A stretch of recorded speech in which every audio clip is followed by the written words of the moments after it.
What's going on, everyone? Jeremy here from the quartering, and wow. Twitter actually enforced rules against the people that, in my opinion, love doing their bidding. That's right. I mean, normally we only see Twitter enforcing its rules on people who may lean conservative, or at least we could say are anti kind of establishment, anti-leftist. There are a lot of people who, this is the thing, like, I still don't really consider myself a conservative. There are many things I disagree with in terms of like traditional conservative talking points, but simply because I don't like the mainstream kind of establishment media, I get called like far right and stuff like that. It's ridiculous. But we know that Twitter has an insane bias, and over the last week or two, people have been pushing it, openly breaking terms of service, and Twitter did absolutely nothing about it until finally, they hit their breaking point last night, and we're going to get into that after a quick word from this video sponsor. Psst, come a little bit closer to the screen. Let me tell you a secret about a not-so-hidden gem. A free hidden gem, though, something that costs you absolutely nothing but makes your entire life millions of times better unofficially. It also happens to be the greatest mobile game of all time that's also available on PC, Raid Shadow Legends. Raid's got an absolute ton of champions, now over 600. All those champions come from unique factions, each with its own history in the world Teleria. Don't hesitate now. Make sure you use my QR code or the links below to download Raid for yourself on mobile or PC. I've always loved elves. They're just my favorite in just about every fantasy story. The elves in Raid are pretty awesome. They formed a civilization like thousands of years ago, surviving orc rampages and the collapse of the Lizardman Empire, which I absolutely want to learn more about someday. Then Seraph got into their heads and created dark elves. These guys were obsessed with power and they tried to convert the whole kingdom to shadow magic. They got caught out though, and the whole kingdom descended into a civil war. It was brutal, but in the end, dark elves got exiled and the world was rebuilt the best they could. There's a ton happening in Raid this month. They're bringing out 5 BA new champions that I can't wait to get my hands on. They're overhauling the Champions Vault, and they've got a load of awesome smaller updates as well. On top of that, Raid's running a huge series of Summer Splash events for the whole month where you can get your hands on some incredible skins for everyone's favorite dwarf, Trunda. Raid's currently running a special Deliana Chase event where all new and existing players can get a brand new Legacy champion from the High Elves faction. All you have to do is log in and play Raid for 7 days between now and July 28th, and you'll get Deliana for free. She's one of the strongest champions in support in the entire game. And the gifts keep coming. Listen up, new players. Once you're in the game, just enter promo code MyDeliana to get 50 XP brews to max your legendary hero to level 50, as well as a ton of silver. Promo code is available only until July 20th. There's never been a better time to get started. New players use my link or scan the QR code right here and get a free starter pack worth $30, a free champion, and also this cool in-game loot. And once you're in the game, you can find me under the name Colt's Dad, and if you're fast, you can join my clan. Make sure to use the link in the description or the QR code to get Raid today and support the channel. So, if you were following, there's been a couple high-profile suspensions on Twitter over the past 2 weeks. Of course, it was Jordan Peterson back on the 5th of July getting suspended for, I guess, misgendering Elliot Page or dead naming them or whatever it is, the world's most important thing. But it's also like a silver bullet for lunatics to get people banned, because that's all they need. They know that Twitter and Facebook and YouTube will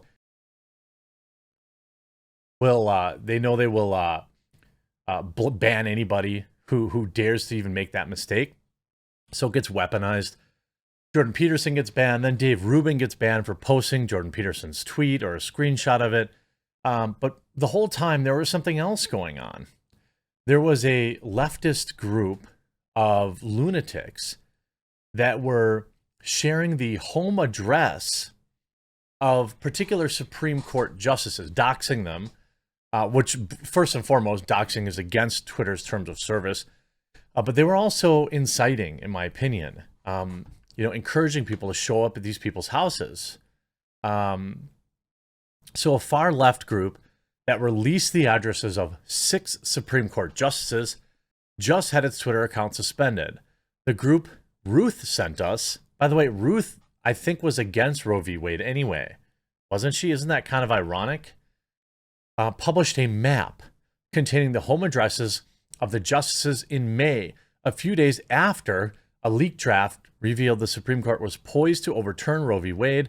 As of Thursday afternoon, none of the group's other social media account groups, including TikTok, Facebook, and Instagram, have brought any attention to this. The 6 justices who had their addresses published by Ruth Sent Us included Justices Amy Coney Barrett, Brett Kavanaugh, Clarence Thomas, Neil Gorsuch, Samuel Alito, and Chief Justice John Roberts, all of whom voted or concurred with the ruling of overturning Roe v. Wade.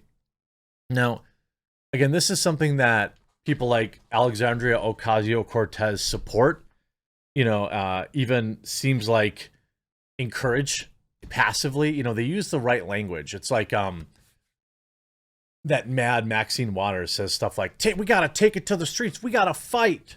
AOC says that. But they know what that actually means. Twitter does not allow users to engage in targeted harassment of somebody or incite other people to do so. Ruth sent us to shut down their website where addresses, they had to shut down their website where the addresses were posted on June 9th, shortly after literally an armed man was arrested near Kavanaugh's home, says that he wanted to end him. The group denied publishing Kavanaugh's address at the time and scoffed at the severity of the charges, tweeting, quote, "It just wasn't a serious attempt." Another group targeting the same 6 Supreme Court justices shut down D.C. announced Saturday that it was willing to give $50 to anyone who gives a confirmed sighting and $200 if the justice or justices are in the same area 30 minutes after their location is given. As of Thursday afternoon, the account is still up.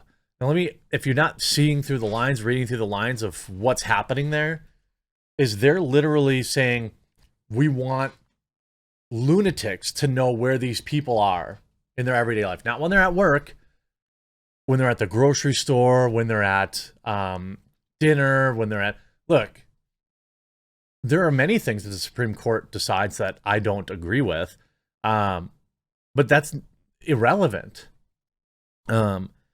I think that, at least it's my opinion, see all this, they have a ton of plausible deniability, quite honestly. Like, I don't believe that they don't know when they publish the address or when they publish bounties that are saying like, hey, if you tell us that, Justice Kavanaugh is at the Pick and Save or the Walmart or whatever, and he's still there 30 minutes later, like, we'll give you more money. What do they want? They want people to show up there. Now they're going to say, oh, well, we didn't want these lunatics to go there and, run them down with their car. Oh, well, we just said, hey, he's here. Hey, he's here. We didn't tell anyone to do that.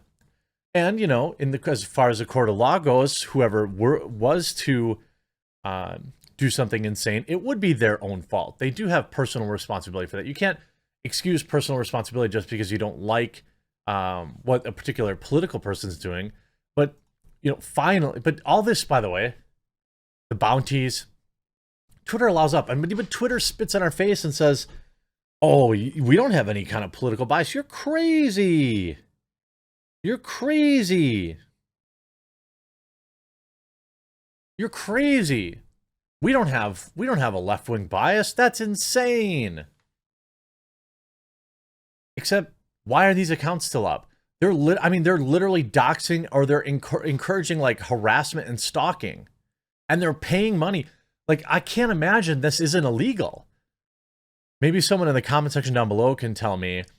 But it seems like offering money to publicly post the location of people seems like you'd be setting yourself up for a considerable amount of liability. Like, if this account posts somebody's address and somebody who follows them or interacts with them shows up and does something stupid, I would assume you could be charged as an accessory. Like, we're not talking about memes here. We're talking about real life danger. And Twitter lets that stay up. Now, finally, Twitter suspends the group responsible for publishing the home addresses long after long after the damage was done. I mean, do I need to remind people again that an armed lunatic showed up at a Supreme Court judge's house with plans to take him against his will? I mean, why do you think that happened? How do you think that random person got his address? Also, by the way, who leaked this? Are we ever going to find out who leaked this? Who leaked the decision? Probably not. I don't think they're ever going to tell us. Now, Ruth Sennis previously received a ban on its TikTok account in May, but the company soon reinstated the group's privileges because they like what they're doing. A group had initially published an interactive Google map showing the home addresses of justices in the DC area. Google disabled the map soon afterwards, however. Too late, everyone had the data. The group had used its Twitter account to hint at targeting Justice Barrett's kids and church, among other things. This account ran with impunity for months, by the way. Twitter never enforced the rules. Falls Church is a People of Praise stronghold. She sends her 7 kids to People of Praise school that she sat on the board of directors for. She attends church daily, in all caps, the post continued. What is that saying? You can find her here every single day. Facebook banned the organization from its platform soon after the Supreme Court overturned it. They soon created another account, however, and have been posting freely as recently as Monday. I don't buy for one single second that that Twitter and Facebook and TikTok don't align with one side of the political aisle over the other. And I believe they are just as responsible for anything that would have happened to these judges as anyone else. They are complicit, to say the very least. And the fact that they only finally now ban them is absolutely abhorrent, pathetic. I hope you enjoyed this video, though, and if you did, make sure you click that red subscribe button down below, and we'll talk to you again real soon.